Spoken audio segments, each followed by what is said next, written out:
Bienvenidos a todos una vez más a estas charlas de autores, otro miércoles más y esta vez con una invitada de honor. Hoy nos acompaña desde aquí, desde la Secretaría de Cultura y Educación de la Municipalidad de Berazategui, la fotógrafa, diseñadora gráfica y viajera y aventurera Floral Su. Bienvenida Floral, ¿cómo estás? Buenas tardes, ¿cómo estás? ¿Cómo están todos? Bien, todos muy bien. Bueno, yo súper contenta porque la verdad es que es un encuentro súper lindo el que vamos a tener hoy.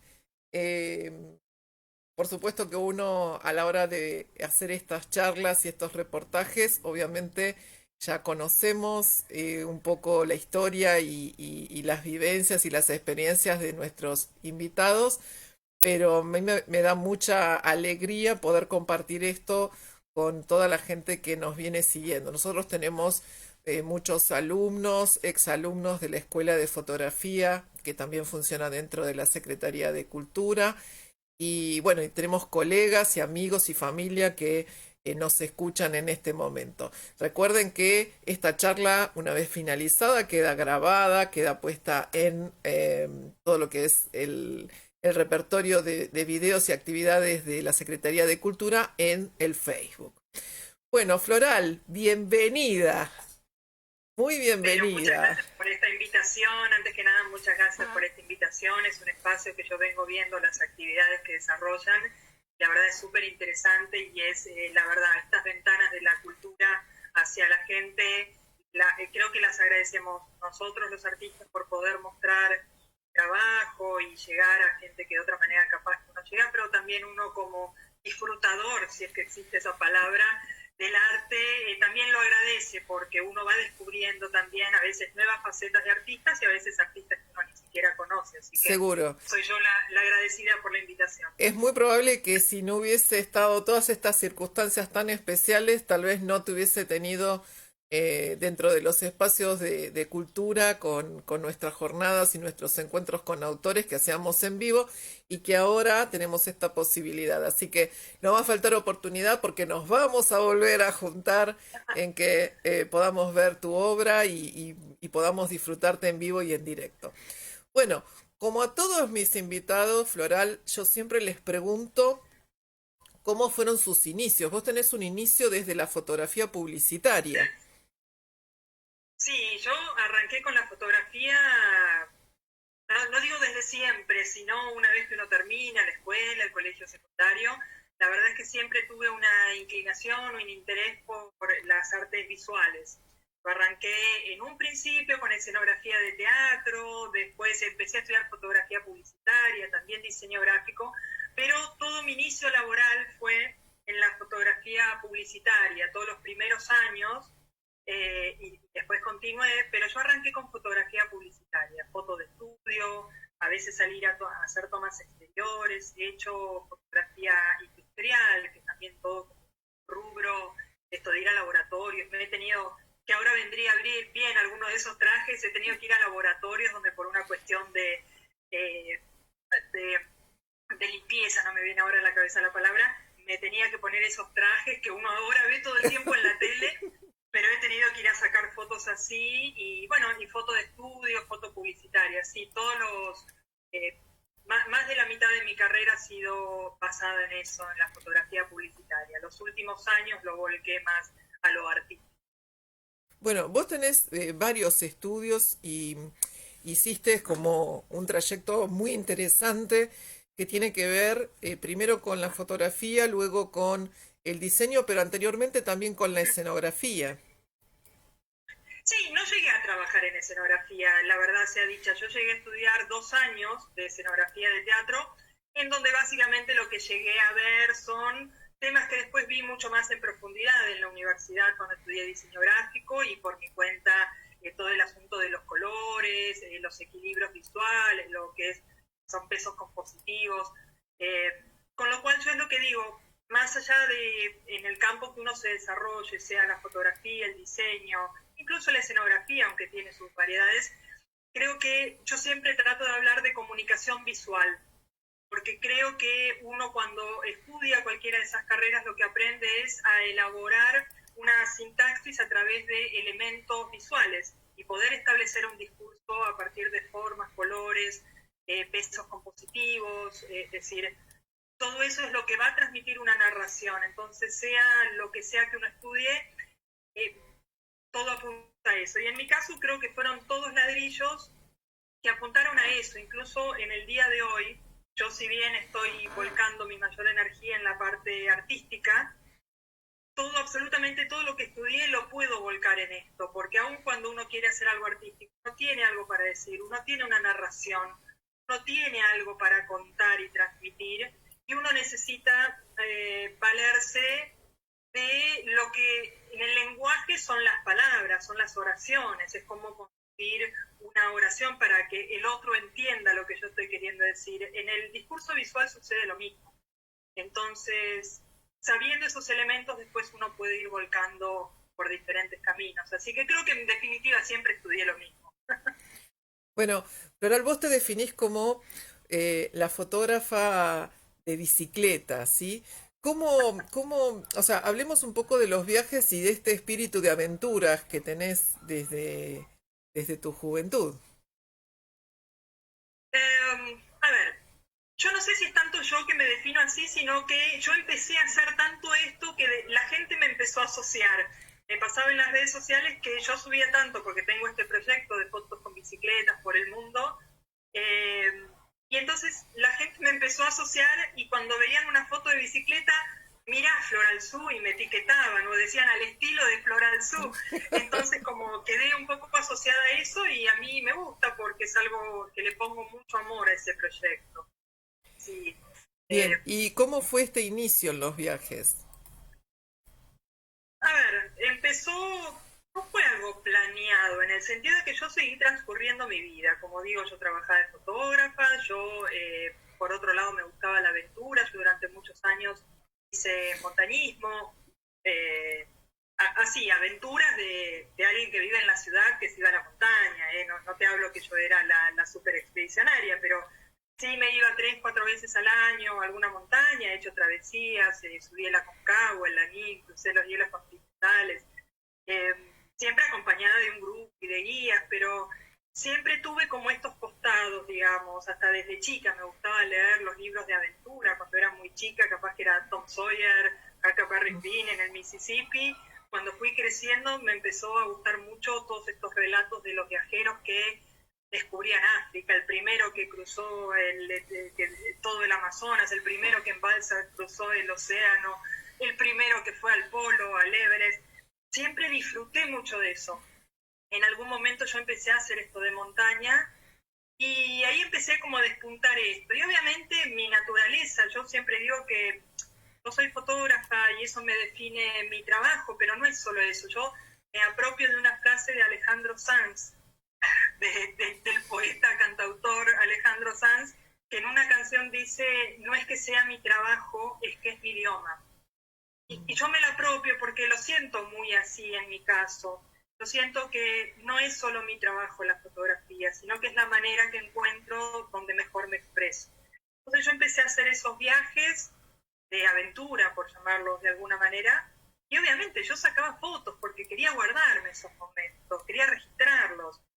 Y cuando empecé con la bici, fue lo mismo. Y cuando empecé con los viajes más largos, dije, bueno, pero si yo me divierto andando en bicicleta, venga la bicicleta. Y me empecé a llevar la bicicleta plegable, doblada en la valija, y obviamente de ahí salían fotos, porque yo me iba cargada con la bicicleta y con 3 cámaras de fotos. ¿Y qué voy a hacer? Por ejemplo, ahí que muestran fotos de los viajes, de París, de Roma y de todos lados.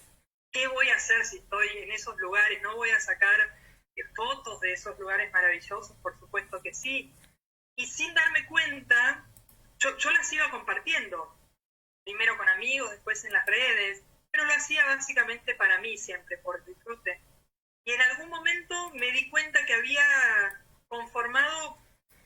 se había conformado solo este proyecto. Tenía ya tantas fotos, con lo cual fue casi natural, fue casi sin darme cuenta que se armó y bueno, y lo continúo porque la verdad siento que es algo que mientras tenga la salud y los medios y el contexto, bueno, que ahora está todo tan difícil en esta situación, pero mientras tenga las posibilidades de toda índole, es algo que supongo que lo seguiré haciendo porque lo que hace es juntar todo lo que me apasiona, la fotografía, los viajes, la bicicleta, las ansias de aventura, esta cuota de fantasía que yo le pongo a las imágenes también, así que lo disfruto. Vos tenés también un material que es muy interesante porque em, también transitas la edición, ¿no? Cuando haces estas fotos. Sí, yo digo, digamos, hay diferentes tipos de fotógrafos y están los más puristas que dicen que una foto tiene que ser desde el clic.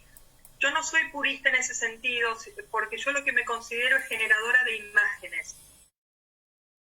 Digamos, la fotografía en sí es un método, digo, si uno analiza la etimología de la palabra fotografía es dibujar con luz, Claro. poco más, poco menos es dibujar con luz.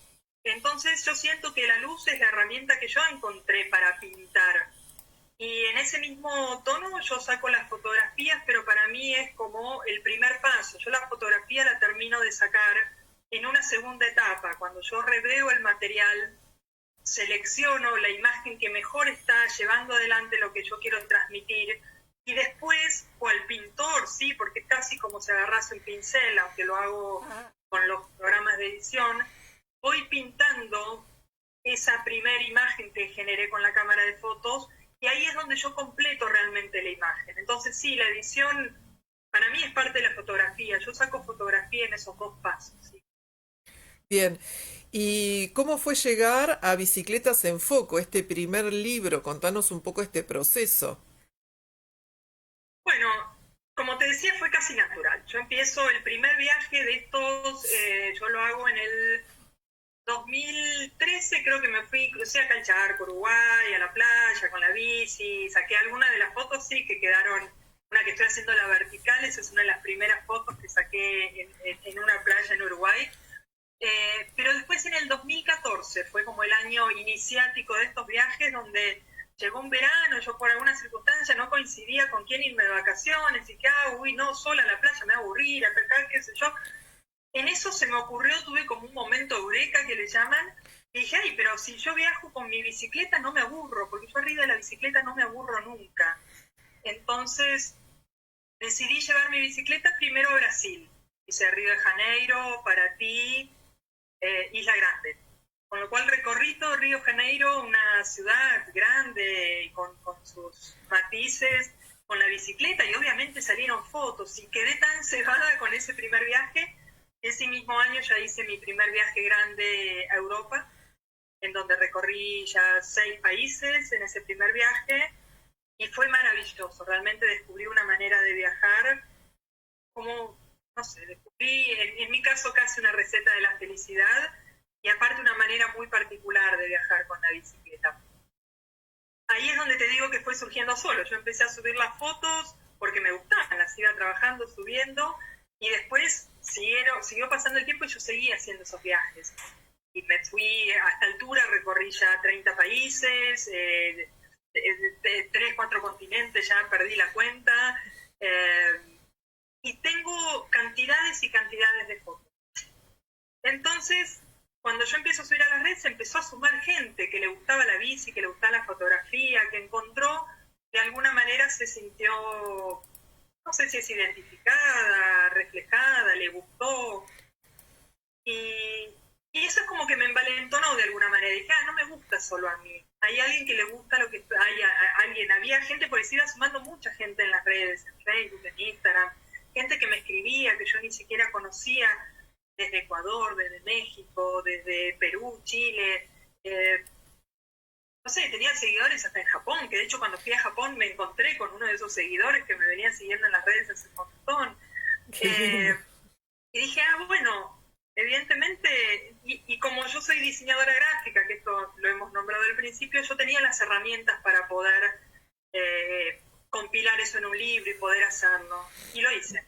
Y me animé, qué sé yo, lo hice más que nada casi por mí, pero con esta sensación de que también era algo que podía disfrutarse y de hecho tuvo muy buena llegada. La gente me dice, lo tengo en la mesa del café, el clásico libro de mesa de café. Me han llegado, uy, se lo regalé a un amigo que anda en bicicleta, pero que ahora está en el hospital por no sé qué cosa y se puso re contento. Entonces, nada, creo que eso es lo maravilloso, poder encapsular en un libro todo ese material que en las redes a veces queda un poquito disperso, ¿no? Bien, te cuento que nos están saludando mucho por las redes. Hay mucha gente que le está encantando tus imágenes. Y bueno, este libro, ¿qué proceso de tiempo te llevó, Floral? Porque vos comentaste recién que en el 2014 iniciás un poco con este tema, pero ¿cuánto tiempo te llevó o cuánto tiempo lleva poder pensarlo y empezar a armar esta idea, ¿no?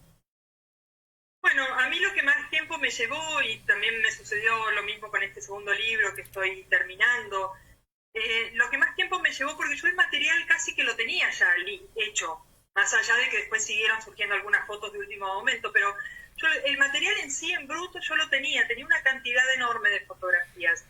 El gran desafío, lo que me llevó más tiempo es definir cuál iba a ser el concepto. Yo lo que digo es que un libro no es un álbum de fotos, no es como cuando uno antes, en la era analógica, sacaba el rollo y los ponía dentro una tras de otra.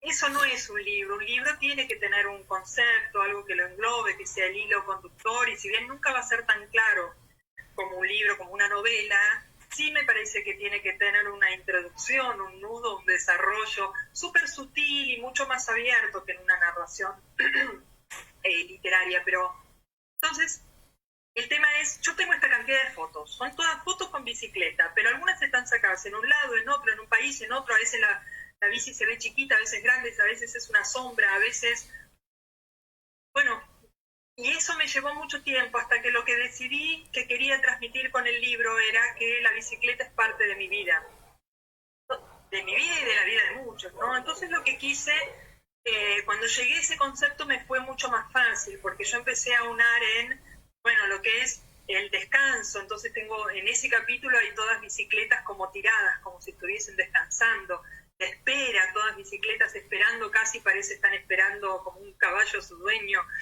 Eh, la soledad de un día domingo, que ese es un capítulo que a mí me encanta. Son dos fotos nada más que componen ese capítulo, pero lo que es un domingo. Entonces, lo que quise ir representando son todas las instancias que transcurren en la vida. Obviamente hay otras que habrán quedado afuera, pero cuando tuve el concepto claro, ahí es mucho más fácil decir, esta foto va acá, esta foto va acá, esta foto va acá. Hay otro capítulo, por ejemplo, que es todo lo que transcurre en el suelo. Entonces está la sombra, la huella, un trazo, o sea, todo transcurre en el suelo. Entonces, y después fue cuestión de decir, bueno, en este capítulo pueden ir estas 100 fotos, pero no van a ir 100 fotos en cada capítulo. Y entrar a reducir. Y es después un equilibrio entre la parte estética y la parte comunicacional. Es decir, hay fotos que pueden primar por lo estético, pero hay otras que pueden encontrar su lugar por una cuestión de que son un fuerte eslabón en ese relato fotográfico. Y esa balanza no es tan fácil de definir, sumado a que al ser yo mi propia curadora, seleccionadora de fotos, y uno está teñido porque alguna foto le tiene más cariño, otra no. Entonces, igualmente no lo cotejé mucho, pero sí tuve mucho tiempo en donde imprimía todas las hojas en físico, ¿eh? Sí, No me sí. alcanzaba a verlo en la computadora. Las ponía en el piso, entonces tenía mi casa toda llena de impresiones de computadora, y ahí es donde terminaba de verificar, no, así impresa no, esta no me va.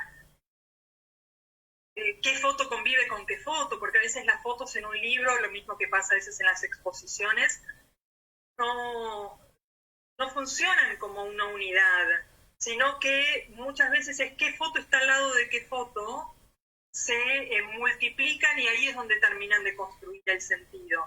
Entonces, todas esas cuestiones son el proceso de un libro, y me habrá llevado, en total, de que decidí hacerlo, que dije, abro, va a ser este formato, va a ser en estas hojas, ¿verdad? Y me habrá llevado unos 6 meses, más o menos. que creo que es relativamente rápido para un libro, de cualquier modo. Sí, es un tiempo bastante acelerado. ¿Y con cuánto material contabas fotográfico? ¿Qué volumen de imágenes has construido en estos años de viaje desde que saliste con la bicicleta?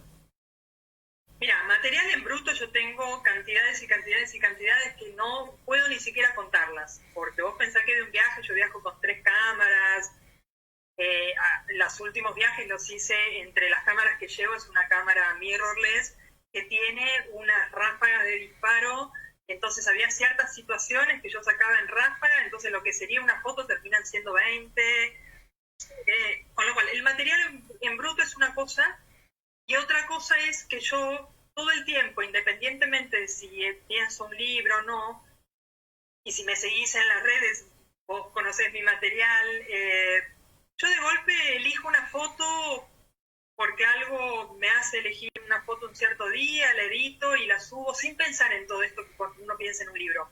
Simplemente elijo una foto porque ese día me gustó, ese día estoy de cierto ánimo, la edito de tal manera, etcétera, y esa foto queda. Entonces a mí lo que me pasó cuando llegué al libro es que yo tenía un montón de esas fotos ya resueltas. Después, insisto, yo justo casi al terminar el libro, yo hago un viaje a Nueva York. Entonces yo tenía el libro terminado, pero yo sabía que de Nueva York iba a volver con alguna foto que iba a querer poner en el libro. Entonces me reservé 4 hojas y dije, acá van el foto de Nueva York.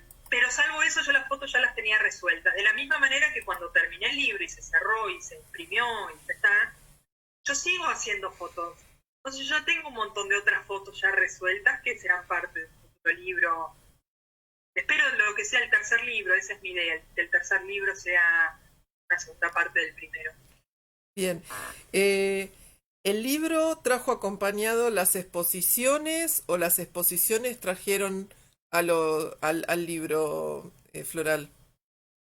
Fue todo de la mano. Yo te digo la verdad, yo siento que a veces habrás escuchado la analogía de la famosa semilla que va creciendo, armando y se sube un tronquito y un buen día da flor. Bueno, para mucha gente que me comenta dice, uy, qué rápido surgió todo, y yo, porque es verdad, en muy poco tiempo, desde que saqué el libro y las exposiciones, sucedieron un montón de cosas juntas. La presencia en los medios, o sea, las exposiciones, el libro. Entonces vos me preguntás y siento que todo retroalimentó a todo. Es decir, a mí me convocan para la primera exposición que la hice en la ciudad de Rafaela, una ciudad a la que estoy muy agradecida porque me convocaron para esa primera exposición. Y yo todavía no tenía el libro y ellos tampoco es que sabían que yo tenía proyectado el libro. Pero en el medio yo saco el libro, entonces cuando voy ahí ya estaba inminente el libro. Y después que saqué el libro vinieron notas, entonces a partir de las notas, por ejemplo, para las siguientes exposiciones me comentaron la propia gente que me convocó que había visto la entrevista de La Nación en el diario La Nación y que me había buscado y me había convocado porque le había gustado el material. Entonces, no sabemos, el huevo o la gallina, ponele. No, siento que las dos cosas se potencian. Cuando uno tiene un libro editado donde tiene esa manera de presentar el material de una manera prolija, profesional, el libro está bien hecho, es decir, yo hice un libro con lindas características técnicas. Eso hace que a alguien le llame la atención para exponer, pero también cuando expones el libro se potencia, porque en las exposiciones es muchas veces una ventana para que la gente conozca el libro, así que siento que es todo parte, son todos como ladrillos que van construyendo, o si se quiere ver como si fuese que uno va por un escalón y el otro y el otro y todo hace que uno vaya creciendo y la carrera de uno.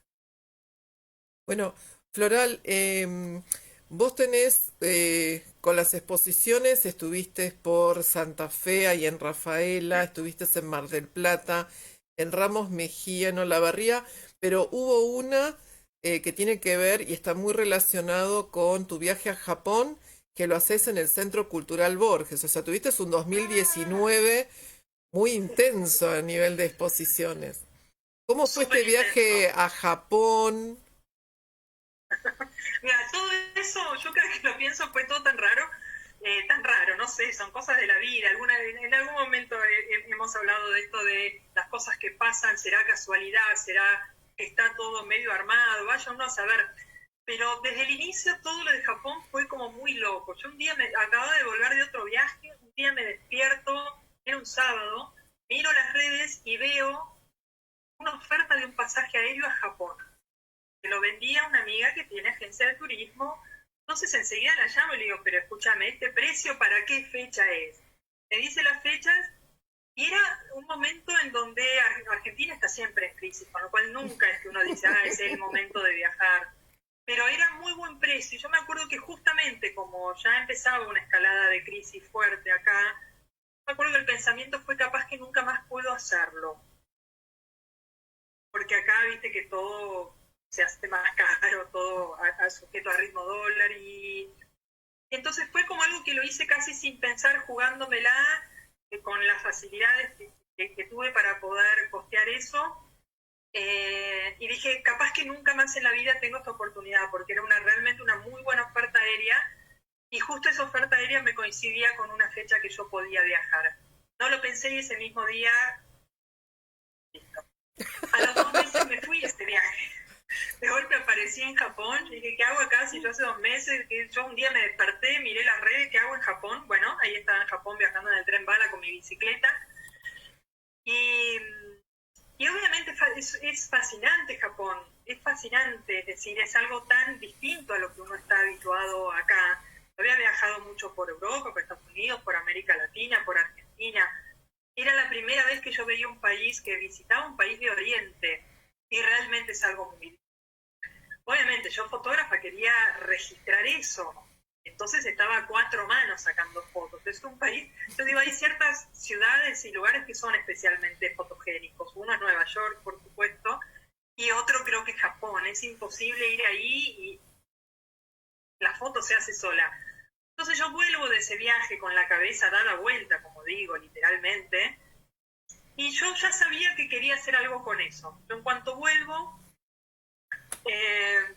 entonces empiezo a pensar algo como una rama que se abría de lo que es el proyecto de bicicletas, aunque también está vinculado, porque yo viajé con mi bicicleta y en muchas de las fotos hay bicicletas, pero era más todavía, porque quería registrar estos contrastes de Japón. Y yo empecé a armar lo que era en mi cabeza una hipotética exposición, con la idea de en algún momento hacer un libro, pero todo muy vago en mi cabeza, ¿no?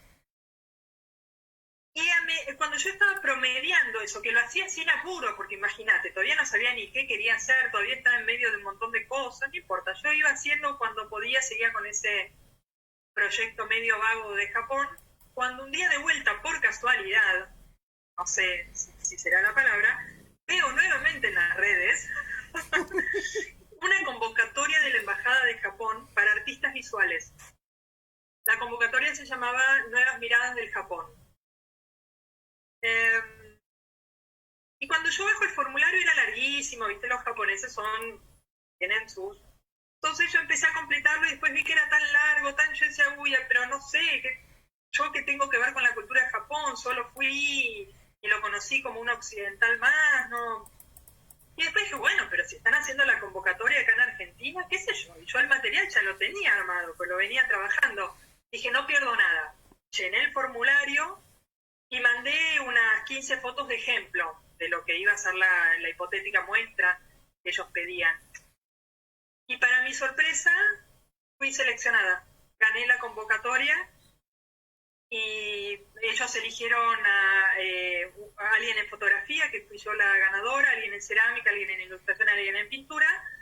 Y con estos 4 artistas, yo era la representante de fotografía y pude exponer 27 de esas imágenes en el Centro Cultural Borges, auspiciada por la Embajada de Japón en Argentina. La inauguración fue con el embajador de Japón, fue todo, la verdad, súper emocionante e inesperado. Todavía no me salía de la sorpresa de que todo había sido medio de casualidad, y ahí estaba yo mirando mis fotos con el embajador de Japón.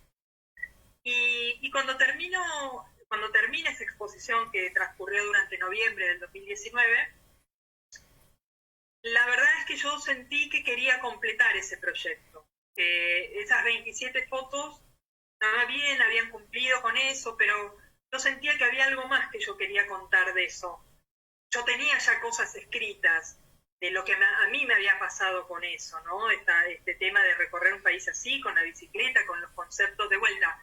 Como ahí muy fácil me cayó el concepto de esto y fue todo como tan previsualizado en mi cabeza que efectivamente me puse a terminar el libro y de hecho lo tengo ya terminado. Falta la parte de impresión, que bueno, en estos tiempos no es que me estoy apurando del todo, pero ya en estos días se va a resolver y si Dios quiere, cuando esté todo un poco más tranquilo, podré empezar el camino de mostrar el libro de Japón. A mí una imagen de las que nos facilitaste, que es la de esos millones de gatitos con la patita levantada y lo estoy colocando para que todos lo miren. La verdad es que me impresiona. Contanos un poco cómo fue esto. ¿Entraste a dónde? Que había todos estos gatitos de la suerte. Bueno, eso claro, esas son las cosas que yo quería contar en el libro, ¿no? Es decir, no es un libro ni de anécdotas ni nada, es simplemente un libro de fotografía, pero con bastante texto, acompañado de bastante texto, porque siento que en Japón es algo tan sorprendente. Entonces, bueno, la historia de esa foto es que yo estando en Tokio, nada, uno lee qué es lo que hay que hacer, esto, lo otro, siempre algún amigo te manda cosas desde Buenos Aires y dice, uy, mira lo que vi, anda a este lugar. Bueno, una de las cosas que me habían comentado que era interesante era el templo de Maneki Neko, Gotaki, no sé, tiene como varios nombres según sea la leyenda oficial, etcétera, que quedaba en un barrio dentro de Tokio, pero no era dentro de los más turísticos. Pero la verdad es que uno de los días, yo agarré, ahí está la foto, claro, dije, bueno, aprovechando que estoy con la bicicleta, esa es una de las facilidades de tener la bicicleta, dije, qué lindo ir a un lugar que no sea de los más típicos de Tokio, Claro. y de paso, mientras voy a ese barrio más alejado y ese templo, voy conociendo como un lado no tan turístico de Tokio. Y efectivamente pasé por abajo de autopistas, fui por barrios mucho más residenciales, nada que ver con los neones y todo. Y llegué a este templo, que es el templo que dio origen a la leyenda. Es decir, yo sé que hay otras leyendas posibles. En Japón, la leyenda del origen de ese gato de la suerte, el que hace así, Sí. es en ese templo. La historia cuenta que un buen día un señor muy acaudalado, en medio de una tormenta, se pierde, se esconde se refugia abajo de un árbol y había un gato a lo lejos que le hacía así, como diciéndole, vení porque, no sé, el gato es la leyenda, ¿no? El Sí. gato le hacía así. Entonces el señor rico acaudalado le hace caso al gato y va a donde estaba el gato, que era el templo este, y efectivamente, al poco rato de eso, un rayo cae sobre el árbol que previamente había estado el hombre. Entonces, el hombre este consideró que el gato le había salvado la vida, con lo cual puso plata, donó plata, no me acuerdo ahora los pormenores, y ahí se empezó a hacer famoso ese templo y el gato como un gato que protege. Después, las sutilezas de si es un gato que beneficia en lo económico o no, o se atrae clientes, ya son, viste, las leyendas se van desviando y cada una creciendo para su lado. Pero ese es el origen. Entonces, en ese templo, cuando uno lo visita hoy en día, yo llegué con mi bicicleta después de una hora de pedalear atravesando todo Tokio, es un templo como tantos, pero con la diferencia de que uno se supone que ahí puede comprar estos gatitos que vienen en distintos tamaños, desde 1 centímetro, 5, 10, hasta este tamaño. Son todos iguales, blancos, con el cascabel y la manito levantada. Y se supone que uno compra uno de esos gatos, los pone en estas mesas que hay, en estos pasillos en el templo, un espacio especial, y hace un pedido al gato o agradece. Entonces, por eso está tan lleno, porque la gente llega tipo lugar de peregrinaje, compra uno de estos gatitos, lo pone ahí agradeciendo o pidiendo un favor, algo, cualquier índole, no es solo comercial, a veces cualquier tipo. Entonces es muy gracioso porque uno llega y es como, una lluvia de estos gatos. Hay gatos por todos lados. No conforme con eso, cuando el día que yo fui, había unas personas disfrazadas de gato, con un perrito chihuahua disfrazado de gato. Ay, me Entonces muero. todo es una mezcla fascinante porque al lado, porque lo loco que tiene Japón son estos contrastes, que eso es una mezcla de algo profundamente religioso y espiritual, porque sigue siéndolo, pero también es gracioso con estos personajes disfrazados y la cantidad de gatos. Y por otro lado, al lado hay un templo con monjes rezando. Y después está la máquina, a 3 metros está la máquina expendedora, porque ahí en todos lados hay máquinas expendedoras de todo, con el dibujo del gato. Entonces fue una experiencia divertida ir a ese templo. No, realmente la imagen, yo cuando vi tantos gatos dije, wow, pensé que era una tienda o un lugar que, bueno, vendía, pero a troche y moche, pero nunca me imaginé que había toda esta historia No, tan... no, es el mismísimo templo que da origen a la leyenda del gato de la suerte. Sí, por eso me pareció tan simbólica esa foto y por eso la incluí, está incluida en la exposición y también en el libro. En el libro hago esta explicación un poco más corta, pero la hago, sí. Qué genial. Bueno, te cuento que en las redes nos están contando lo increíble que están viendo de estos viajes que has hecho y están muy, muy contentos con lo que estás comentando. Y hay otra foto que te quiero preguntar porque la verdad es que me gustó un montón, que es la de la chica que va caminando de espaldas con un paraguas y hay toda una serie como de postes escritos, están todos en naranja. Sí, eso es un santuario que hay en la ciudad de Kioto, que yo lo conocía por fotos, es decir, uno previo a ir a un país, a ver, igual que yo veía muchas fotos de un lugar así, con estos arcos naranjas, entonces yo le llamaba, yo cuando googleaba para saber a dónde ir ponía palitos naranjas, y ahí te sales el santuario Inashi, ahora no me acuerdo exacto el nombre, pero es uno de los más conocidos de Kioto, y yo me acerqué ahí pensando que la clásica foto que yo veía era todo el santuario, es decir, que eran esos arcos naranjas y que sería algo de 50 metros, 100 metros. Llego, saco algunas fotos, esto, lo otro, y empiezo a caminar debajo de ese pasillo de palos naranjas, que dicho sea de paso, esos arcos son donaciones que hacen familias o gente de vuelta en agradecimiento, en donación. Y esas leyendas tengo entendido, porque no entiendo el idioma kanji o el idioma japonés, pero tengo entendido que refieren a las personas que han hecho esas donaciones, son los nombres de las personas que han donado eso. Entonces yo empecé a transitar pensando que eso era todo, y sigo caminando y seguía viendo arcos naranjas, y seguía viendo arcos naranjas, y seguía viendo, hasta que en un momento llega un cartel y me explican, alguien ahí me explica, que esos arcos eran 4 kilómetros de arcos que iban subiendo la montaña hasta llegar al tope de la montaña donde estaba el lugar donde se reza. Entonces, esos son 4 kilómetros de arcos que van subiendo la montaña y por supuesto la subí toda y fue un día súper especial porque uno va viendo todo, desde los turistas hasta la parte más religiosa profunda. En el medio yo estaba con mucho hambre y llovía y quería comer algo y lo único que encontraba era helado de soja o huevos duros. Ay, no. Digo, son cosas que pasan, ya te digo, es parte de lo para nosotros extraño, por supuesto, desde una mirada desde acá, ¿no? Pero fue fascinante después llegar al tope de la montaña y ver esta cosa tan profundamente religiosa, las velas, las estatuas que ellos ponen, que tienen mucho simbolismo, en el medio había huecos donde la gente se tira agua, que es una especie de purificación, y en el medio también un banco con el logo de Coca-Cola, es decir, cosas de la modernidad y que pasan, sobre todo Japón me pareció que tiene, que de hecho es el eje del libro en donde yo anclo el tema de los contrastes.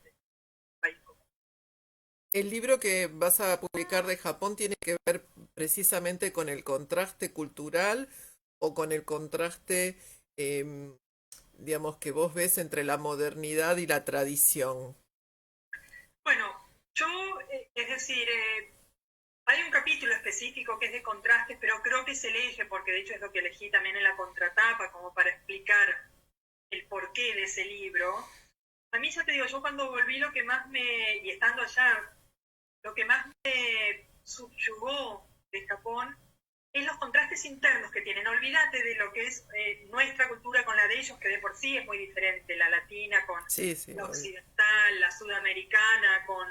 Todo eso está claro que es diferente y es obvio, no quería anclar en eso en particular, sino que a mí lo que me llamó la atención es el propio contraste interno. Esto que te digo, la sensación de que tienes, te subís al tren bala, y no es solo el tren bala, es el robot que te recibe en el hotel, es todo computadorizado, todo electrónico, una cosa tremendamente moderna, y de verdad a 2 metros hay un templo donde hay monjes descalzos rezando en libros que pueden tener no sé cuántos años, y se respeta eso. Y de golpe hay un silencio absoluto en esos templos, hay un respeto absoluto por el silencio, pero uno hace 5 cuadras o 10 ahí en la misma ciudad, y uno va a un barrio como Shinjuku, que es el clásico que vemos en de estos neones, y es una estridencia sonora, visual, los colores saturados, todos los carteles uno encima del otro, la gente gritando, la música muy chillona. Eh, entonces, digo, son todos estos contrastes, lo moderno, lo antiguo, lo tradicional, el respeto profundo hacia el otro y a la vez esta cosa eh, tan colectiva de el respeto que tienen entre ellos de no molestar, no sé, lo describo más profundamente en el libro, pero es eso lo que me llamó la atención, como que uno nos describe a nosotros, los argentinos, y podría usar un montón de palabras, pero dentro de todo es un combo bastante coherente en el sentido de esto. Allá también es coherente, pero justamente su identidad la conforman a partir de estos opuestos, que conviven al día de hoy. Esta modernidad con esta tradición, la historia, con el ir del silencio, con el ruido, la inocencia que tienen con estos personajes kawaii que le llaman, como un Hello Kitty, que es, hace poco me enteré que Hello Kitty había sido embajador de turismo, lo nombraron. El logo de la policía de Kioto es casi un dibujo animado que parece Hello Kitty con flechas de indio. Es el logo de la policía de Kioto, que es una de las ciudades más importantes. Y por otro lado, las espadas de los samuráis, todas esas leyendas que hay de los kamikazes y todo, es decir, son todos contrastes que realmente yo no los explico en el libro. Te imaginas que yo no soy una erudita y una estudiosa de Japón, y me interesa hacerlo en el buen sentido, hay gente que lo hará muy bien. Yo lo que quise expresar a través del libro es esta sorpresa de una fotógrafa que está acostumbrada a hacer un registro visual, y en donde ese registro visual todo el tiempo me mandaba información opuesta. Entonces justamente entendí que la identidad de un país como Japón, de una cultura como la japonesa, es ese contraste. Entonces eso es lo que traté de reflejar en el libro. Y en el libro sí sigue siendo, por hecho, el título de Japón desde mi bicicleta, porque creo que hay una importancia en cómo recorro ese país y el resultado de mis fotos, pero hay fotos donde no está la bici tampoco, es decir, entonces ahí se abre un poco de mi libro anterior también. Buenísimo, la verdad que encantador todo lo que comentaste.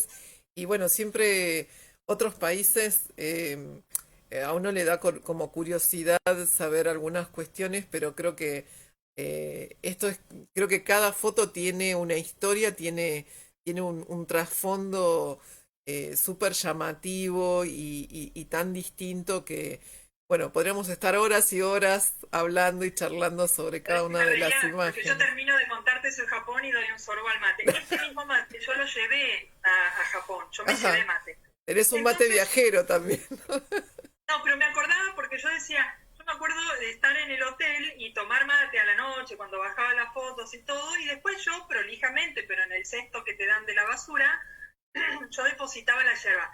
Me acuerdo que pensaba y decía, ¿qué pensarán los japoneses? ¿Qué es esto? Esta especie de pasto mojado que les aparece todas las mañanas en el cesto de basura. Me intrigaba mucho porque todo el asunto de sacarse los zapatos, no solamente en templos, pasaba que vos ibas a un baño público, que son impecables igualmente, pero tenías ahí una especie de suecos para que te saques tus propios zapatos, te descalces y entonces, bueno, nada. Pero me reía, me acordaba del mate, lo que habrán pensado cada vez que limpiaban la habitación. Bueno, Floral, estás en otros proyectos, ¿no? Porque vos tenés también muchos viajes, por ejemplo, a Finlandia. Contanos un poquito de estos proyectos en los que estás transitando. Sí, sí, obviamente lo que cobró más notoriedad y pude yo misma materializar más por ser el tronco más grande de mi producción es lo de las bicicletas, pero con esto de Japón yo creo que ya se abre un poco en el sentido que sigue interviniendo la bicicleta, pero le abro un poco a las imágenes que pude captar de la cultura y de la arquitectura y todo. Pero aparte yo tengo en carpeta otros proyectos que bueno, a veces es difícil administrar el tiempo para desarrollarlo todo, con lo cual a veces siento que si desarrollase todos juntos no haría ninguno. Entonces, estoy queriendo completar los proyectos, empezar y terminarlos, o por lo menos que tengan el emergente de un libro, pero tengo ahí anotados y tengo un montón de fotos de otros proyectos que son, por ejemplo, de ciudades, estrictamente de ciudades. Tengo, yo de Venecia, tengo unas fotos que me gustaría mostrar, que tienen un estilo gráfico muy diferente. Que sé estrictamente lo que son las identidades de las ciudades. Eso lo tengo bastante desarrollado, pero todavía no tanto como para armar una exposición o un libro. También tengo de mis épocas de aventurera, esto que te contaba, de Aconcagua, las escaladas, las montañas, Ahí estamos Mendoza. viendo una foto bellísima, amanece sobre la Concagua, con unas Claro, tonalidades violáceas, que es una maravilla. Contanos cómo fue a escalar el Aconcagua. frío. Sí, frío, frío. Creo que lo que más recuerdo es el frío, bueno, el frío y la falta de aire, en el sentido de técnicamente la Concagua no tiene dificultad, es decir, cuando uno lo sube por la vía normal, hay otras vías que sí son más dificultosas. La vía que uno hace normalmente no tiene dificultades técnicas, pero sí uno tiene que ir caminando con mucho peso, con botas triples por el frío que hace. Nosotros tuvimos 30 grados bajo cero, por ejemplo. Mm. Uno tiene que llevar mochilas que pesan 30 kilos, cuando yo misma peso 50, 55 kilos, es decir, después hay que llegar a armar la carpa. Uno de esas cosas las hace en equipo, porque, por ejemplo, cada uno tiene su fuerte. Yo armar la carpa nunca fue mi fuerte, porque el frío me congela las manos y uno duerme y se despierta con la botella de agua congelada, hecha un hielo, porque de verdad, 30 grados, no estoy exagerando, 30 grados bajo cero. Eso significa arriba, no, con la altura hay mucho riesgo de edema pulmonar y cerebral. Entonces uno se tiene que hidratar mucho. Para hidratarse mucho uno tiene que derretir agua, porque uno no puede cargar todo el agua, porque hay que tomar 4 litros por día.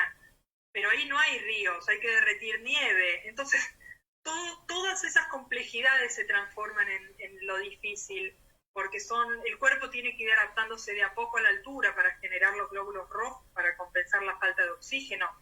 Arriba, a 6.000 metros, hay un 30% del oxígeno que hay abajo, es decir, hay un 70% menos de oxígeno que el que hay abajo.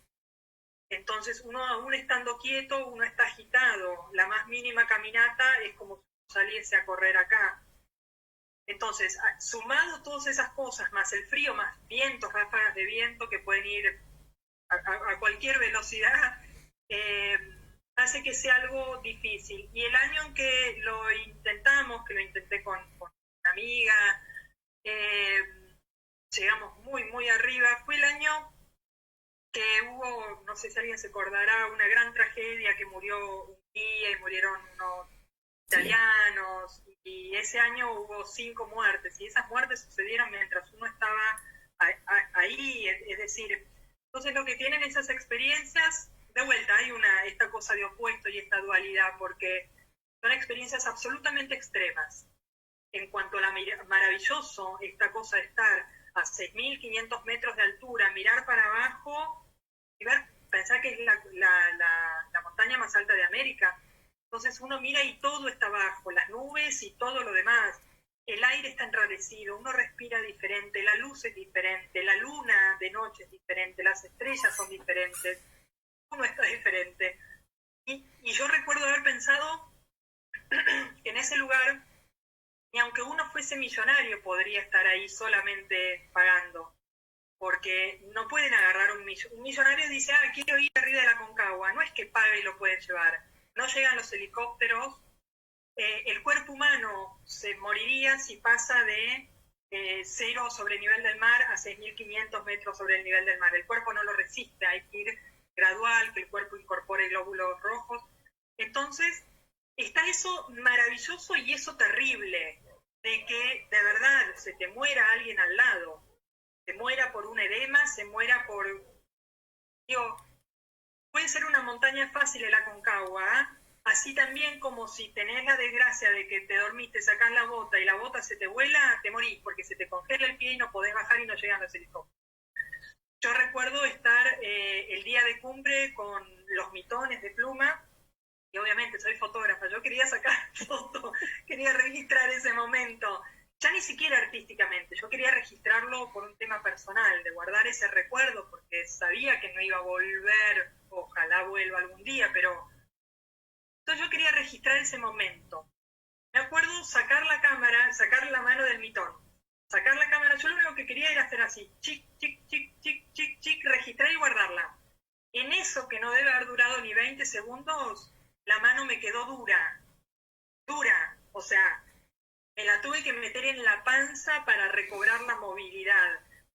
Entonces son esas experiencias súper extremas. Entonces, volviendo al tema de las fotos, ese es otro proyecto, porque tengo fotos de la cumbre del Lanín, el Domullo, cuando crucé el campo de hielo continental sur, que es saliendo del Chaltén, uno se mete en el campo continental, en la zona que es parte de Chile, atraviesa glaciares por 8 días, con grapones, encordado, hay grietas.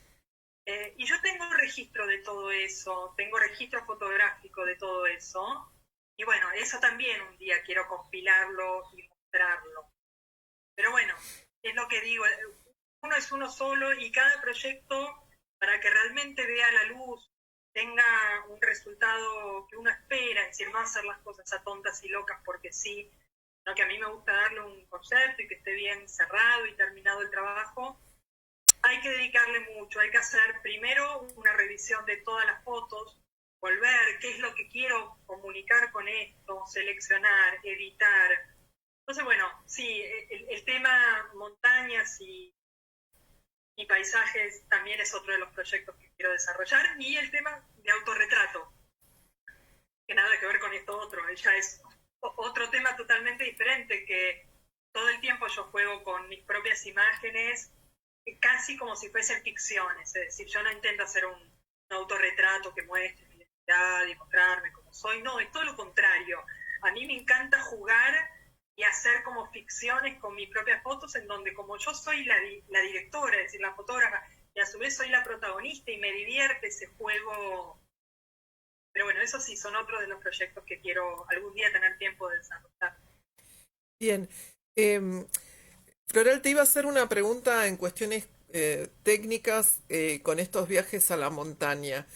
Em, ¿Cómo te organizás ya teniendo estas experiencias? ¿Cómo se organiza el viaje en cuestiones de máquina? ¿Qué problemáticas surgen? ¿Qué hay que, digamos, pensar que, bueno, tal o cual cosa no te puede pasar? ¿Qué pasa con las baterías y tanto frío, las Ese es alturas? el tema. Ese es el tema mayor, las baterías. Yo últimamente, en los últimos años, la verdad es que hice montañas más tranquilas, más expediciones de 2, 3 días, con lo cual no volví a tener esa problemática tan extrema. Yo en el momento que hice esos viajes más largos, más extremos como a Aconcagua, los hielos continentales, lo que yo elegía era, primero, cámaras pocket. Yo no llevaba la cámara reflex grande, porque uno lo que necesita, te vuelvo a repetir, uno está con una bota triple, que pesa cada bota mínimo 1,5 kilos. Uno está con 3 capas de pantalones, con 3 capas de campera, con mitones, con botas, con grampones, con bastones para caminar. Es decir, uno está con tanta cosa que realmente no podría, uno tiene que administrar muy bien el peso que lleva, y aparte la comodidad, yo no podría ir subiendo con una cámara reflex colgando que me haga así, y no me entra en ningún bolsillo. Entonces yo decidí a viajar con una cámara pocket. El requisito era que me entrase en un bolsillo, que estuviese a mano, yo me la colgaba. De hecho todavía la tengo con cordín, una de esas cámaras. Me quedó el hábito de ponerle un cordín largo a la cámara pocket y tenerla, aparte en el bolsillo, siempre colgada. Porque ¿qué pasa? Uno está en la montaña y en general con situaciones adversas, de frío, nieve, hielo. Si a uno se le llega a caer la cámara de fotos, la montaña es así.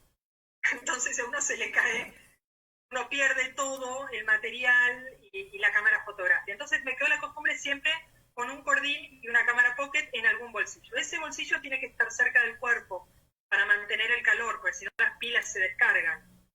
Después, yo los 25 días que estuvimos en Aconcagua, yo llevé, elegía cámaras que usasen pilas AA. En ese momento había, en este momento creo que ya no venden más de esas cámaras. Llevaba las pilas, cámaras que usasen pilas AA, y llevaba muchas de repuestos y todas pegadas al cuerpo los 25 días, tipo como si fuese, viste, esos cositos para llevar la plata, pero yo llevaba pilas pegadas a la panza los 25 días, dormía con las pilas, estaba todo el día con las pilas, para mantener el calor, porque si no se descargaban. Y por si tenía alguna urgencia de cargar pilas, yo llevaba unos cargadores solares, eran especiales, entonces los ponía y cargaban muy lentamente, pero mi idea siempre era tener, bueno, si se acaban, si se bajan todas las baterías, tener la chance de cargar un poquito y tener para sacar unas fotos. Digo, a mí me desesperaba la sensación de llegar, no sé, una CUP de algo y no tener la posibilidad de registrarlo, ¿no?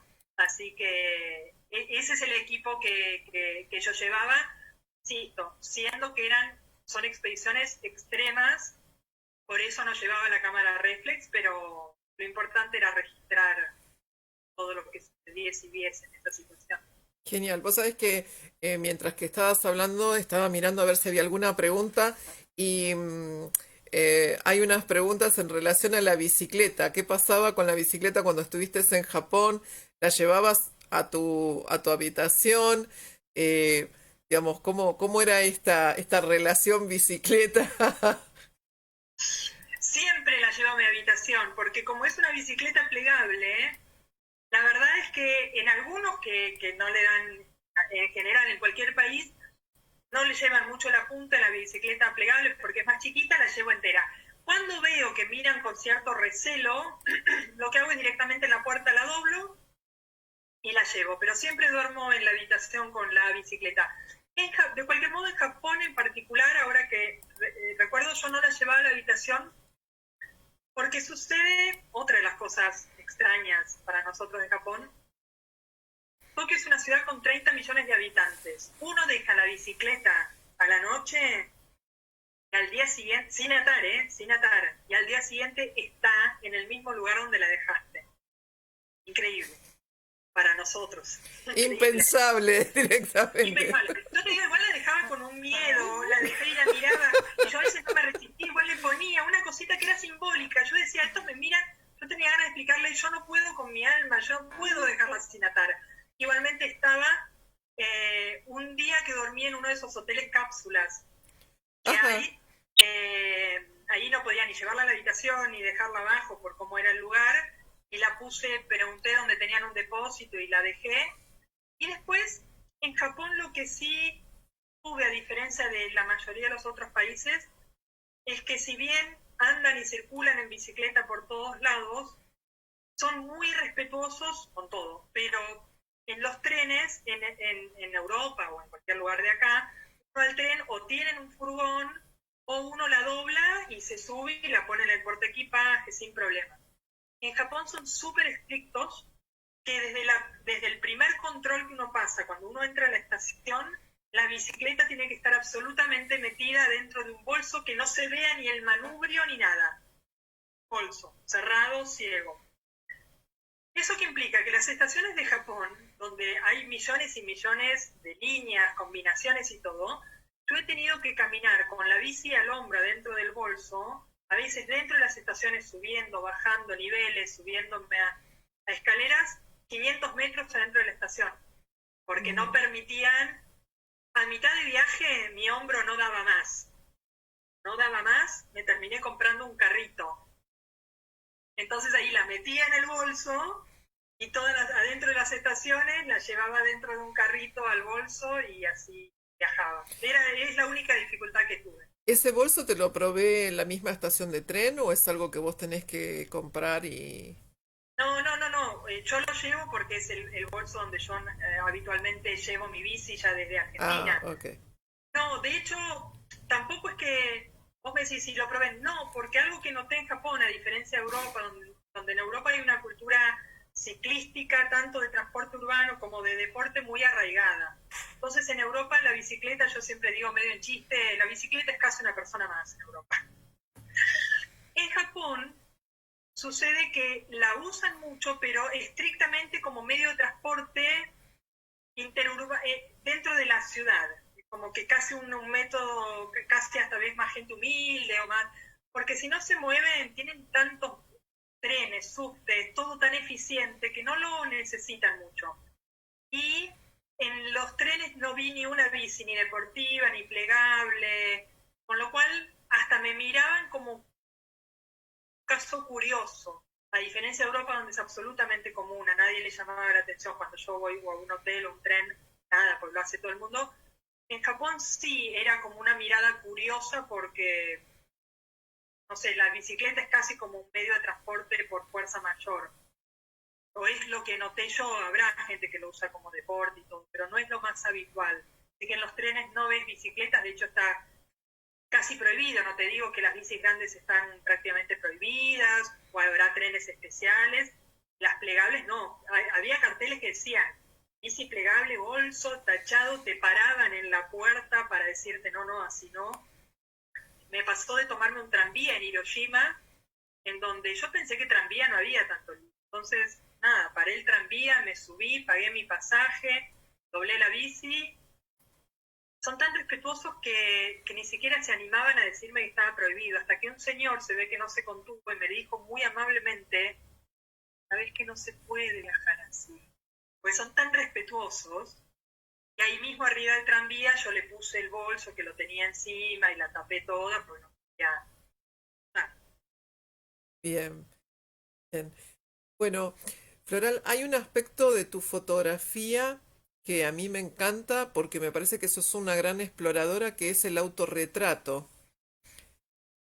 Y hace un ratito lo mencionaste y quería saber cómo fue que iniciaste, porque no es muy común que el fotógrafo se autorretrate, no es como una actividad fácil y querida por el fotógrafo. El fotógrafo le gusta más retratar a los demás que autorretratarse. ¿Cómo fue este proceso? ¿Cómo iniciaste? Bueno, arranquemos que yo estos viajes los hago sola. Entonces, sucede que o le saco foto a la bici o le saco foto al paisaje. Sí, en alguna situación puede suceder que yo le pida a alguien, che, sacame una foto con la Torre Eiffel, pero no es el tipo de fotos que me gustan. A mí me ha pasado con la genuina intención de querer aparecer en la foto, pero no tener quien me la saque, empecé a poner el disparador en los famosos 10 segundos y yo no viajo con trípode, era apoyar la cámara en cualquier lado y ponerla. Y me pasó, hay dos fotos que yo las considero como iniciáticas en eso, que una es la foto de Uruguay en la playa haciendo la vertical, en donde nada, se me ocurrió dar vuelta a la bici, ponerme a hacer la vertical. Encontré mucha diversión en eso, lo mismo que otra foto que es la contratapa de mi libro, que es la que hay una ciudad como medieval atrás y está el contraluz mío con la bici. Ahí de vuelta, yo quería sacar registrando ese momento, pero cuando empiezo a sacarla encuentro que me divierte mucho. Pasaba gente y me decía, ¿querés que te ayude, que te saque foto? Yo decía, no, porque hay algo medio tonto que me divierte, que es el desafío de ir a la cámara, mirar, encontrar el encuadre, poner el disparador e ir corriendo a la foto y después hacerse el que uno estaba casualmente pasando. Me pareció gracioso porque en el medio salen 10.000 que me agarran en cualquier situación. Entonces empiezo a encontrar el gusto de poner, primero la diversión, pero aparte el gusto de tener un personaje humano interactuando con el paisaje o con la bici, o ahí veo que hay algunas con luces. Es como, es decir, me pongo como si fuese, yo lo nombré antes, yo juego con la ficción ahí. Entonces lo que siento es que de alguna manera es como el director de cine que quiere hacer su propia película, pues son todos juegos ahí. Y en donde, como yo, nadie mejor que yo sabe lo que quiero lograr con esa imagen. Entonces directamente voy y lo hago yo. Y en ese transcurso me divierte, me es un desafío tanto artístico como personal. Y encontré, ya te digo, como un juego. Yo lo llamo ficciones fotográficas. Por ejemplo, hay una foto que había un tren parado. Y yo me empecé a sacar autofotos y después en la edición hice como si fuese esos afiches de película que está el tren corriendo, como si fuese una película de acción. Pues nada, encuentro sobre todo diversión. Entiendo que el autorretrato muchos artistas lo hacen, como te decía antes, para demostrar la esencia, y es súper válido, súper válido. Yo no lo hago por eso. Yo lo hago absolutamente como un juego de ficción, como un juego visual, y porque me divierte mucho, y porque me divierte después verlas compiladas y ver todos esos personajes que soy yo. Es como cuando uno ve en la peli el mismo actor haciendo de malo, de bueno, de rey, de mendigo, de amazona. Bueno, de alguna manera, por ejemplo, hay una de las fotos, que no sé si ya pasó o no, que estoy en una escalera roja. Bueno, te iba a preguntar casualmente porque yo la llamo la serie roja. Después tenés otra que tenés como una especie de lupa enorme, pero la de la escalera me parece fascinante esa foto. Bueno, es que esa escalera, por eso te digo que los viajes tienen y tengo tanto material fotográfico para seguir desarrollando. Esa escalera no es cualquier escalera. Esa escalera es la escalera de la librería más conocida de Oporto, en Portugal. Y ahora se me fue el nombre, Lilian. Si alguien googlea la va a encontrar, ahora se me fue el nombre, que es la escalera en donde se inspiró la escritora de Rowling, de Harry Potter, para, ahí está, claro, para sus libros. De hecho, creo que lo recrean en la película. Entonces terminó siendo conocido como la escalera de Harry Potter. ¿Por qué? Porque la escritora de Harry Potter vivió en Oporto muchos años, y ahí es donde escribió, o por lo menos gestó las sagas. Entonces ella tomó muchas cosas de la cultura portuguesa para representar, creo que algunos trajes, no sé, de ahí nos contaban, pero sobre todo esta escalera. Entonces cuando uno va a Oporto, visita obligada es ir a esta librería, que por supuesto iba tanta gente que empezaron a cobrar entrada, pues se le llenaba la librería de gente que quería conocer esa escalera. Sí, entonces empezaron a cobrar 3 euros, y después si uno compraba un libro te descuentan esos 3 euros. Bueno, cuestiones que había que ir a conocer esa escalera. Y fui. Y entonces realmente tiene una estructura muy particular, esas ondas que tiene. Es toda de madera, no tiene esos colores rojos, es toda de madera, es una cosa espléndida, muy, muy hermosa. Entonces yo ahí le pedí a un chico, un japonés, o no sé bien de dónde era, pero que estaba con una super cámara, y dije, este chico me la va a sacar bien. Entonces yo le dije, mira, ¿me sacarías una foto desde este ángulo? Yo le hice la dirección de arte. Digo, ¿me sacarías una foto desde este ángulo? Yo me voy a poner así, así. Entonces me puse los anteojos, por más que era interior, me puse con esa mirada, y después en la edición, justamente jugando con entre la posición, entre los anteojos negros, entre la escalera y todo, me gustó jugar esta especie de Cruella de Vil, no sé, cualquier personaje de ficción. Y entonces, ahí es donde te digo, cómo yo te volviendo a la fotografía estrictamente, ahí es donde te digo cómo la parte cromática, la parte compositiva, son el apoyo fundamental para transmitir un concepto. Porque ahí la posición no alcanzaba, la escalera era de madera, yo estaba vestida normal, es decir, con anteojos y todo, pero normal. Si yo hubiera dejado la foto como era originalmente, era una foto de una linda escalera con yo posando. Cuando le hago este trabajo de llevarlo a estos tonos que tienen en general, si uno analiza las películas, los afiches de terror, son todos, trabajan esta cromática, el rojo y el negro, obviamente estará asociado a la sangre, el negro a la oscuridad, que siempre al ser humano le da miedo, a lo terrorífico. Si haces un análisis de todos los afiches de las películas de terror, todos se manejan en esa gama de colores, negros y rojos saturados, con muy alto contraste. Hace un análisis todas, desde El Exorcista, vas a ver. Entonces yo tomé eso del lenguaje, del código de las películas de terror, me lo adueñé para trabajar esta foto. Porque lo que yo quería transmitir de vuelta no es como la escalera de Oporto, no. Quería transmitir como si yo fuese ese personaje de ficción, misterioso, en esa escalera que no se entiende si va, si viene, si sube, si baja. Y bueno, ahí es donde se completa mi trabajo de fotógrafa, que es lo que digo. Pero en este caso, y en muchos, yo juego con eso. Lo tomo mucho lo que son los códigos establecidos, que por algo se toman. Es decir, insisto, cuando uno ve en las películas de terror, el rojo y el negro tiene su anclaje en esto que digo, la sangre, alguien derrama sangre. Cuando uno ve las películas de acción se trabaja mucho con el amarillo y también con un alto contraste y con imágenes movidas. Es decir, si uno analiza, hay un montón de códigos que aunque la gente no los racionalice, están absolutamente preestablecidos. Y eso los directores de cine lo saben muy bien y los que hacen los afiches lo saben mejor. Con lo cual, en general, cuando uno mira un afiche de una película, termina sabiendo cuál es el género, aunque no sepa de qué se trata ni el nombre de la película. Simplemente por la estructura de la foto y por los colores y por el alto bajo contraste y por la paleta cromática. Sí, Entonces sí, yo totalmente. uso mucho de eso. Sí, no, aparte uno, digamos, en esto que vos planteabas hoy en la charla, esto de nutrirse uno de otras artes, ¿sí? Em, ya sea de la música, el teatro, el cine, em, uno se va dando cuenta que todo tiene un hilo que nos hilvana y que se aprende un montón. Bueno, en la escuela de fotografía una de las cosas que hablamos es de la importancia de las paletas y cómo usar la expresividad del color a la hora de generar y manipular en un punto nuestras imágenes, ¿no? Vos sabés que acá en los comentarios está Jorge Barnes que dice Libraría Lelio, es la librería de Oporto. Eso, muchas gracias Jorge por el aporte. Sí, yo te digo, a veces se me mezclan todos los nombres.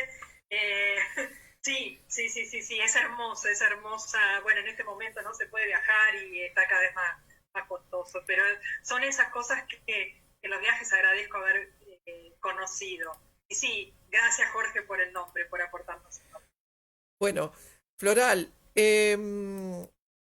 tenés un aspecto también dentro de la fotografía y con este tema de la cuarentena en donde no te quedaste quieta porque también empezaste a producir y esta entrada a estos días de bici cuarentena, también tenemos a una de las personas que están en la audiencia que es Laura Laverne y preguntaba cuál o cómo es tu proceso de autoedición.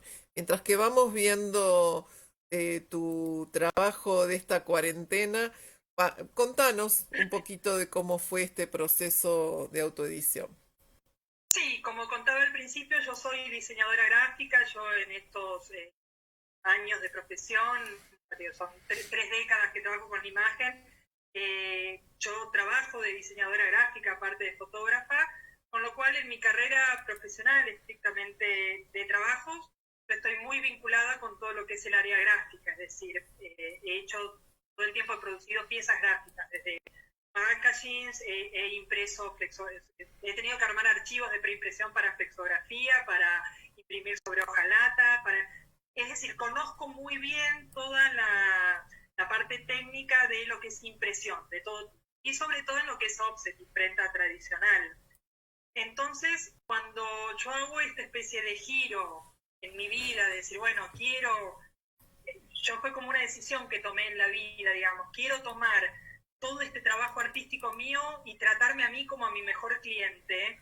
Y lo cierto es que yo para mis clientes, como te contaba antes, he desarrollado líneas de postales, he diseñado libros, hago todo el tiempo flyers, brochures, he hecho gigantografías, he hecho gráfica de stands. Entonces, conozco bien toda esa parte. Cuando decido hacer mi propio libro, lo cierto es que toda esa parte, y ya la sabía, es decir, yo sé de gramajes de papel, al punto de que yo, como sabía que iba a tener una venta online, que iba a ser mi principal canal de venta, yo lo que hice es, sabiendo cómo se maneja el tema del gramaje del papel, yo hice un cálculo matemático diciendo, bueno, va a tener tantas hojas porque si imprimo en tal papel, va a pesar tanto. Es decir, yo ya sabía el peso antes de materializarlo, simplemente calculando cómo viene el peso de A1, A3, A2, etc.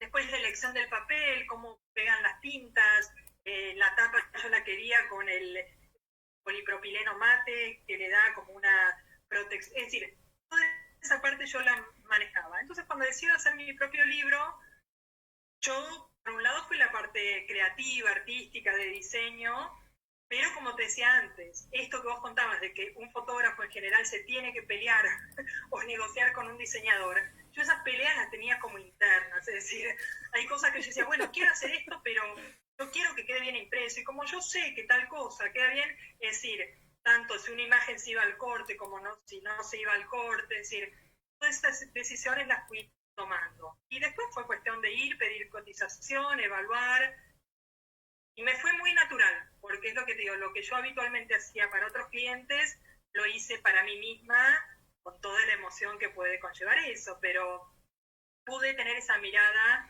de hacer las pruebas de color, yo ir al pie de máquina, decir, no, imprimir las vueltas, no, agregale acá, te fuiste con el negro, no, el magenta. Ya te digo, fue como trabajar para otro cliente, nada más que, bueno, sí, me lo autoproduje yo desde todo punto de vista. Sí, para mí fue un aprendizaje que lo tuve que aprender todo sola, la verdad. Esa parte sí, de lo que es hacer el registro de autor, registrar la obra, sacar el ISBN, cómo es el trámite en las no sé cuánto del libro, qué sé yo. Todo eso la verdad es que fui muy autodidacta, porque ya te digo, yo hay un tema que lo pude autoproducir, pero es todo trabajo desde lo económico, y la verdad, o lo hacía yo, o me autohacía mi propio trabajo, o no podía hacerlo. Y fue un aprendizaje, y después también continuó, cuando termino el libro, generar los canales de venta. Fue, yo digo medio en chiste, que yo cuando tenía los libros editados, ya todos divinos y todo, y fue a agarrar tipo lechero, con el libro abajo del brazo y empezar a ir a librerías. Claro, veía en el libro que está bien impreso, porque es lo que te digo, lo hice de buena calidad. Y la mayoría me lo tomó, así entré en ciertas cadenas un poco más grandes y todo. Yo hice mis propios canales de venta online. Fue todo un aprendizaje que nada, qué sé yo, sería lindo poder trabajar en equipo y todo, pero la realidad es que el arte es complicado desde lo económico. Materializar estos proyectos es complicado. Sí, sí, totalmente. Entonces fui haciendo lo que pude con la ventaja, y acá sí siento que tengo una ventaja en esto que te decía. Yo trabajo de diseñadora gráfica, entonces yo no le tuve que pagar a un diseñador que no lo hubiera podido pagar. De hecho, yo cuando termino el libro, me preguntaron un par de personas, uy, ¿cuánto me cobrarías por diseñar un libro? Yo, sabiendo el trabajo que me llevó a hacer el mío, decían, mirá, no ya tanto lo que tendría, porque yo estuve meses trabajando en mi libro. Que otra cosa graciosa que tiene mi libro, que usé juegos, hice una especie de folioscopio. Con el foliado hice una bicicleta que cuando uno hace viste el Sí, sí. movimiento del libro, la bicicleta se va moviendo por el costado. Pero bueno, son todos juegos que entiendo que pude hacer por tener la suerte de ser yo misma diseñadora. yo hubiera tenido que pagar este proyecto a un diseñador, siendo que no lo hubiese podido pagar. Y es verdad que hay ciertas plataformas que facilitan y todo, pero también entiendo que justamente por ser diseñador y saber lo que quiero y hacerlo yo. Claro, y sí, sí, sí, sí. Se entiende Así que fue perfectamente. todo un aprendizaje que por suerte creo que he capitalizado para este segundo libro que estoy por sacar, en donde aprendí de ciertos errores. Por supuesto que un primer libro, una vez que lo tuve en la mano, dije, uy, acá capaz que pequé de un poquito cobarde, es decir, a mí me acobardó algunas situaciones de cuando la imagen llegaba muy al lomo, yo no me animé a hacer una imagen única en doble página, me acobardó el tema del lomo, por ejemplo. Hay cosas que pequé un poquito de cauta en el primer libro, que en este segundo me animo un poco más, y también, por ejemplo, con el formato, yo descubrí que ahora hay algo que me incomodaba del formato anterior y lo voy a corregir para este, y seguramente cuando haga este segundo me arrepentiré de otras cosas, y bueno, la vida es eso. Floral, Días de Bici Cuarentena tiene también destino libro a futuro. No. Eso fue un juego, nada, surgió un día, porque yo encima no solo estoy de cuarentena como todo el mundo, sino que yo arranqué la cuarentena un mes y medio antes, porque yo tuve un problema de salud que estuve internada a principios de febrero, y después salí y tardé en recuperarme, con lo cual, nada. En esos cambios yo empecé a comer mucho más sano. Entonces pasó un día que yo estaba comiendo una manzana en el balcón y empecé a jugar con las luces, qué sé yo, y a partir de ahí se me ocurrió empezar a hacer un juego de esto. Yo amo tanto la bicicleta, lo que más extraño es salir en bicicleta a pasear y a sacar fotos, entonces dije, bueno, lo voy a hacer en mi casa. Pero fue como un juego, entonces yo agarré un llavero que me trajeron una vuelta de Ámsterdam, regalo, y empecé a hacer, dije, bueno, la bicicleta de cuarentena, entonces la hice lavándose las manos, abajo el chorro de agua, la hice en el balcón, nada, pavadas. Eso fue diversión de encierro de cuarentena. Sí es cierto que esas fotos, bueno, como me divirtió a mí hacerlas, divirtió y me han sacado algunas notas mostrándolas, pero no, después hice otras que no me acuerdo si están acá o no, que una vuelta también estaba cocinando, cortando, no sé, cebolla de verdeo, y armé una bicicleta con las cositas y le saqué fotos, pero nada, esas son pagadas de diversión, es decir, si el día de mañana, dentro de muchos años, encuentro que todas esas misceláneas de trabajo pueden conformar algo, lo harán. Por ahora son diversiones y con pastillitas sueltas. Tengo otros proyectos que en este caso quisiera desarrollar más en profundidad. Bien. La verdad es que me pareció súper encantadora la idea que transmitiste ahí con los videos de letras, armando el título. Es muy, muy creativo todo lo que se llega a ver. Floral, otra Sí, lo que consulta. quise capaz que transmitir, si uno piensa lo que quise transmitir es un poco eso, eh, es decir, uno de verdad, y más allá de la gente que le está pasando mal por lo económico, por los negocios, o sea, obviamente todo eso es terrible y nada puede superar eso terrible. Igualmente lo que todos tenemos en común es que todos tuvimos que acomodarnos a este encierro, esta misma situación de estar charlando desde la propia casa, dar clases desde el lugar donde uno habita, de golpe abrirse, que los alumnos abran sus casas. Entonces creo que lo que sí nos unificó a todos, más allá de las diversidades de problemas más o menos graves, es este acceso que hemos tenido todos a tener que mirar para adentro y a su vez que nuestras casas se abran para afuera. Es como una cualidad medio rara que generó esta cuarentena. Por un lado todos adentro y por otro lado yo estoy viendo tu biblioteca, vos estás viendo cuadros que tengo colgados.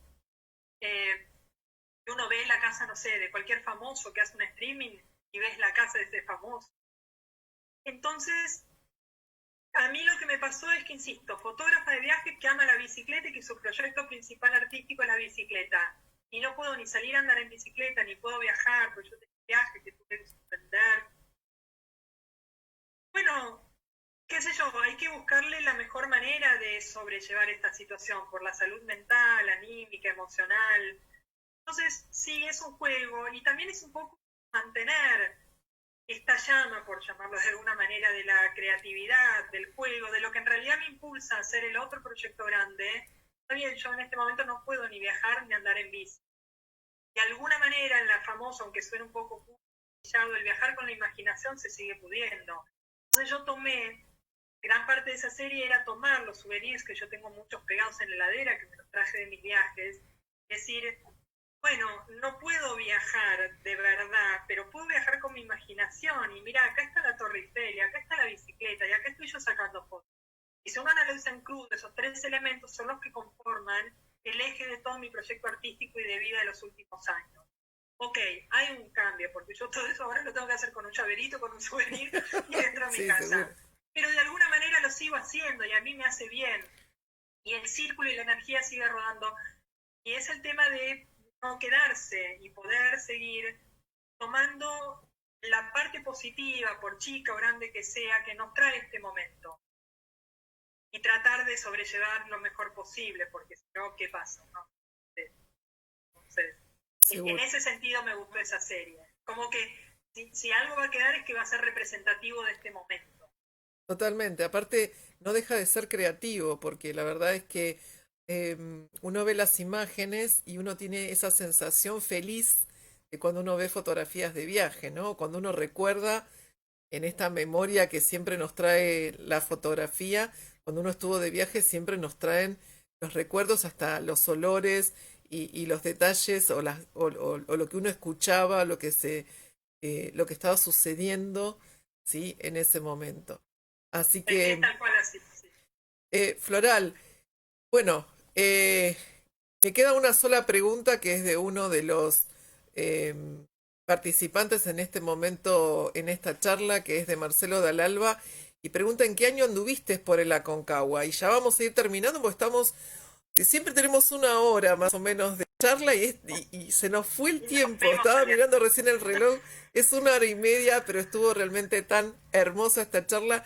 Contanos más o menos en qué año anduviste por ahí. Sí, yo estuve 2 veces en Aconcagua. La primera vez no fue con intento de subir la montaña, sino de ir hasta lo que es Plaza de Mulas y subir un cerro que se llama el Cerro Bonete, que son 5.000 metros, pero que queda ahí nomás, que es hermoso. Ese fue un viaje, el año exacto creo que pudo haber sido 2007. Y ya lo que es la montaña, con el ascenso a todos los campamentos y todo, fue en el año 2009. Bien. No, no hace mucho que lo hiciste esto.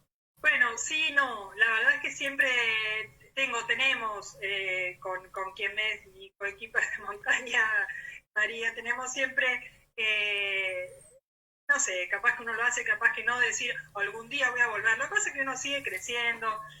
La verdad es que son viajes muy extremos, desde todo punto de vista, físicos, psicológicos, anímicos.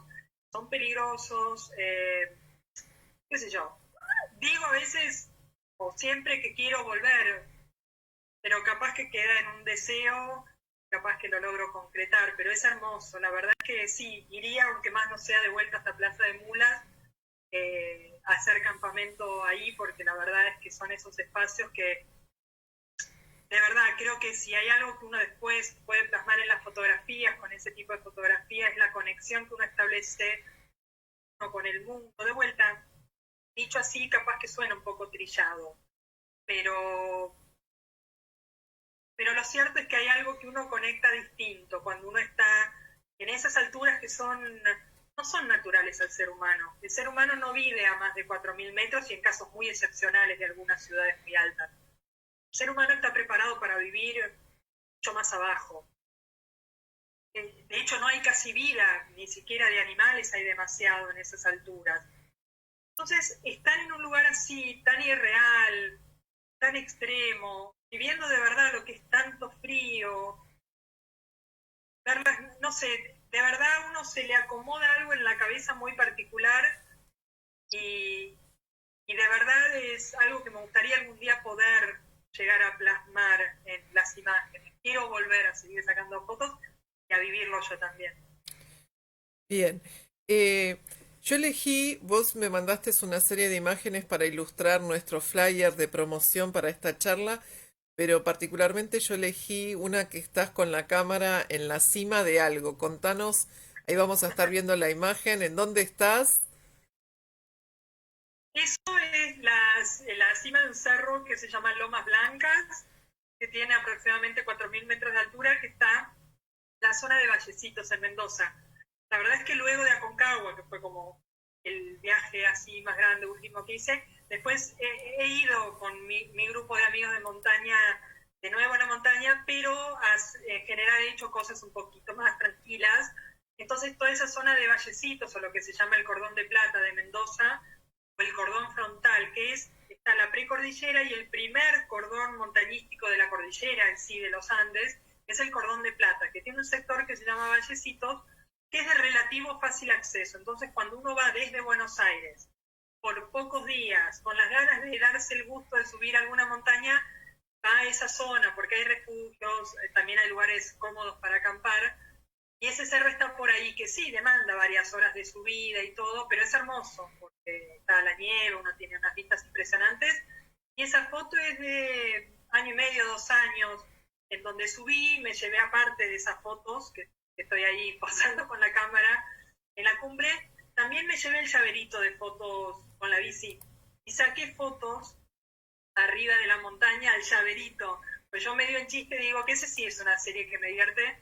A todo lugar donde yo no puedo entrar o ir con la bicicleta, llevo el llaverito de la bicicleta. Entonces tengo fotos del llaverito arriba de la montaña, en la Alhambra, en Granada, que no te dejan entrar, en el Mont Blanc, en los Alpes, qué sé yo. O sea, donde no puedo entrar con la bici, me llevo mi llaverito, saco fotos. Qué genial todo lo que contás. Bueno, te están agradeciendo muchísimo, Floral, por todas estas historias, por toda esta experiencia que transmitiste también. No solamente creo que sos una gran fotógrafa, sino sos una gran relatora. Así que nos has contado cosas realmente súper interesantes y, y bueno, nada, me queda agradecerte esta participación. La verdad es que me encantó tenerte en esta charla.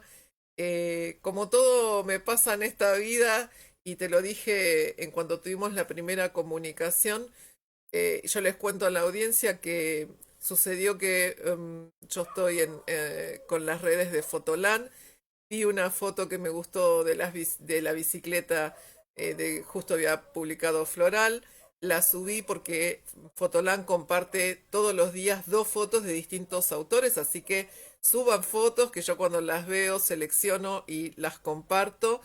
Y al otro día me llega un mail, un mensaje al Instagram de Floral, y yo, claro, la recordaba de haberla compartido. Yo digo, no puede ser que tan así. Y bueno, y ahí enseguida empezamos a hablar y yo dije, esta charla va a ser sensacional. Así que, Floral, no me queda más que agradecerte por No, esta vos, charla preciosa. Están todos súper contentos del otro lado. Te agradecen todo lo que eh, comentaste, todas las fotos. Están muy contentos con tus imágenes. Les encanta a todos. Así que seguramente muy pronto te vamos a tener de vuelta para que nos sigas contando otras experiencias, porque tenés muchísimas. Esta es apenas, creo que, la punta del iceberg. hablando del iceberg, ¿ves? Me encantaría poder ir con mi bicicleta a la Antártida. Ese es algo que tengo, que algún día me gustaría llevar a la realidad. Se te va a Pero no, cumplir, se gracias te va a cumplir. ojalá. Gracias a vos por este espacio. O sea, la verdad es que sí, yo lo que admito es que amo tanto lo que hago y lo hago con... Te dije antes, más allá de ser mi trabajo, es lo que me divierte, lo que elijo hacer en mis ratos, no solo en mi trabajo, sino en mis ratos libres. Tengo la gran bendición o privilegio de no diferenciar lo que es trabajo de lo que es hobby, pasión, porque es todo lo mismo, es esto de construir estas imágenes, poder acercarlas, poder materializarlas. Y la verdad, no hay satisfacción más grande que encima esto de que alguien me diga que le gusta mi trabajo. Gracias a vos por este espacio. No, por favor. Bueno, les cuento a todos que Floral, en cuanto terminemos esta transmisión, que va a ser ahora en segundos más, va a estar adentro del Facebook de la Secretaría de Cultura de la Municipalidad de Berazategui, dándoles una respuesta a cada uno de los mensajitos que le han pasado. Así que, bueno, no queda más que despedirme, agradecerte nuevamente, Floral. Les mando un cariño grande a todos. Por favor, sigan nuestras redes, sigan por Instagram, @cultura B larga E, sí, Cultura B de Instagram, síganos por la Secretaría de Cultura y en la plataforma educativa donde estamos subiendo muchísimo material. Mi nombre es Andrea Presta, soy la profesora de fotografía de una escuela hermosa que es la Escuela de Fotografía, así que espérenla que Floral se queda un ratito contestando sus preguntas, así que nada, por favor, se cuidan muchísimo los que tienen que ir a trabajar, se cuidan un montonazo, se quieren mucho, se portan mal y nos estamos viendo el próximo miércoles que viene Ignacio Cángelo con fotografía publicitaria. Floral, mil gracias, te agradezco un millón y gracias a todos por los que nos han estado siguiendo y nos vemos la semana que viene. Chao, chao a todos y a cuidarse. Chao, chao.